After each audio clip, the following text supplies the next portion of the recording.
Stop following Andrew Tate's advice. Stop following Iman Gadzhi's advice. Stop following all these people's advice. Now, what does this video mean? People's advice is prescriptionized by people's understanding. Someone might say something really good, but people start to prescriptionize things. You know, you do this, you can't do that. You do this, you can't do that. They think in black and white.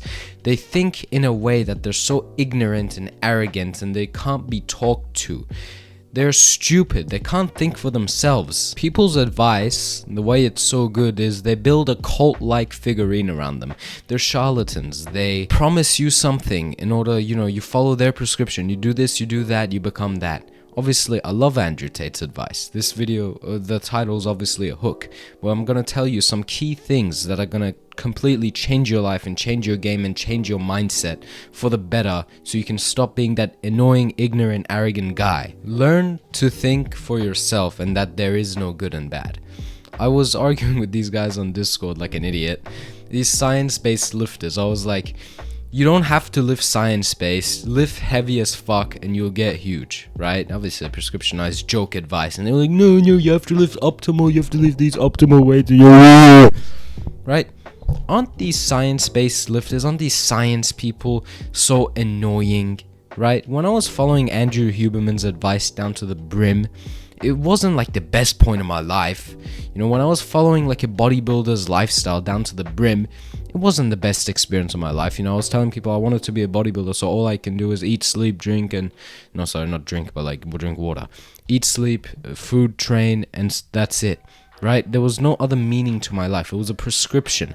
You can't prescriptionize things and not expect to be an idiot. So, for example, people that are prescriptionized, back to the science-based lifter thing, they're like, okay, 6 sets is all you can do in a lifting session, and there's no possible way around it. Or, your girlfriend must have a 1 body count only. Exactly, and there's no other way around it. This person has to do this, and there's no other way around it. I have to get my 154.5 grams of protein per pound of body weight every day without a single ounce over. I have to eat this many calories per day, or else I'll get fat. There is no prescriptionized advice. People get away with saying prescriptionized advice because that's what people want to hear. They want to hear the easy way, and they want to hear a definitive answer that's going to get them somewhere. But truly, there is no prescription that's a one-size-fits-all and is going to fix all your problems. There is no definitive how many sets per week, how many sets per this, what food is going to get you jacked. No, it's all prescription, it's all lies, it's all bullshit. No, there is no good and bad. No, there is no happy or sad. The reason a lot of people get depressed is they only see happy and sad. If I'm not happy, then I must be sad. No, if you're not happy, then you're not happy. But you don't have to be sad. You can find ways around it. If you're depressed, you don't have to sit in your room and become a fat, lazy sack of piece of shit. Right? You can do better. You can be depressed and go to the gym. You can be depressed and start a business. You can be anything and do this. Right? You can be an array of things. You can be a whore and still be a good woman. You can still be a murderer and still be a good person. There is no good and bad. You can still not be religious and believe in God. There is no good and bad to things. To the religious point, religious people, this is taking shots or not taking shots at people, they are so arrogant and disrespectful a lot of the times.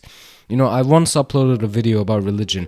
All these man telling me I'll burn in hell, I'll do this, I'll do that. They are ignorant and arrogant people. Not religious people that religiously follow advice. That's the truth. People who see things in black and white. A woman does this, so she must be stoned to death. You have sex before marriage, you must be stoned before death. You're a bad person. There is no good or bad to things. If you don't do your homework, you're not a bad person. You just didn't do your homework. Something might have happened. For example, in schools, they're such dickheads. You wear the wrong shoes, you get this. But what if my shoes were fucked that day? What if my pants were wrong? What if? It doesn't matter. It's all prescriptionized advice that they think works well with everyone, but it truly doesn't. So this is an example. Crying as a man. Obviously, I recommend Stoicism a lot, but Stoicism is also a prescription-based lifestyle, but it's a very good one, in my opinion. It's like Adderall, I don't know what Adderall does, but it does something. It's good. Crying as a man is bad, is a general advice that's been given around by a lot of people. Is it good or is it bad? It's neither. It's not good or bad. It's the dependence on the situation. If you're happy and you cry, is it bad? No. If you're sad and you cry, is it bad? No. You can go cry and you can analyze the situation. Where am I to cry? If you cry to your wife, okay, she's some hot 8 out of 10 and you're in the beginning stages of your life, like, you know, she's looking for a hot sexy guy that's not a bitch, then, you know, you might be thinked lower of. But if like you're actually going through something and you're just holding back tears, you're like edging your tears, right? You're eventually gonna bust. You're not gonna edge forever. Your edging streak isn't gonna last forever. You're eventually gonna bust. So you might as well bust right then and there. If it's not a bad situation, like you wouldn't bust in public, right? Think of crying as masturbation. So you wouldn't masturbate in public, would you? So don't cry in public. Don't show your vulnerability to random people. I heard this quote somewhere. Showing your emotions is like bleeding in front of a shark, right? I would take that with a grain of salt, but it's true. You want to cry, you know, not in front of a shark. You don't want to bleed in front of a shark, but you can still bleed. There's nothing wrong with bleeding. Just don't bleed in front of a shark. So you need to learn to think for yourself. Analyze situations. Okay, so if I can cry, is there anything wrong with crying? Is there anything wrong with jerking off? Like if you have to bust, you know, you sometimes actually have to. There is no way. You're not a bad person. No one's gonna know. You're not a bad person for doing it. Obviously, if you're addicted, then it's bad.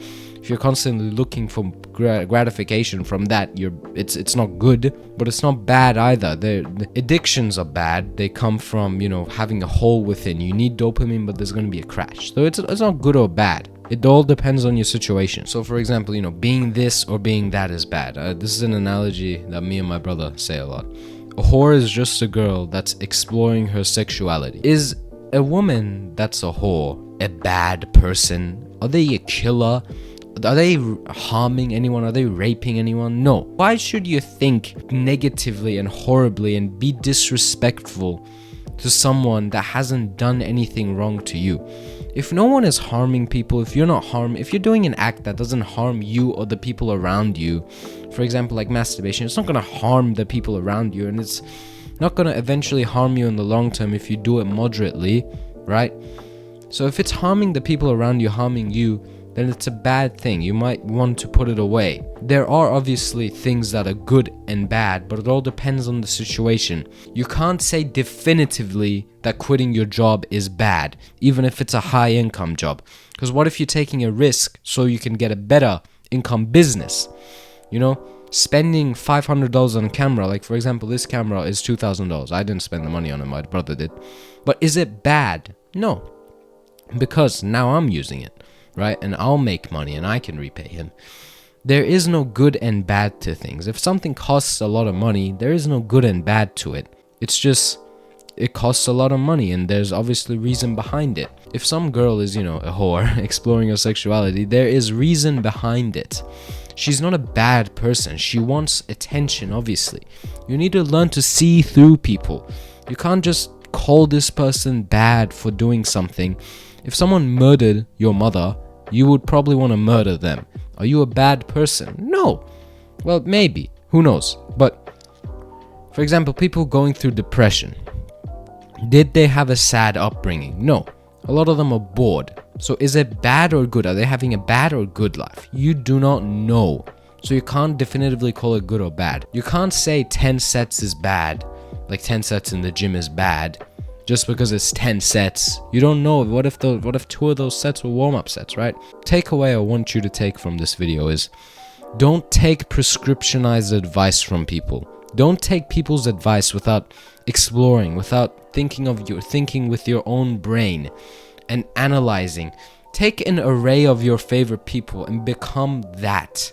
Don't become just one person's advice just because someone told you to do this. Like Iman Ghazi's routine to be a millionaire, the Rock's morning routine. You don't have to follow the Rock's morning routine. It's the fucking Rock's morning routine. You're not the Rock, you're you. So do things based on you. Don't try to follow other people. Follow your own thing. And know that prescription is all bullshit. See you later.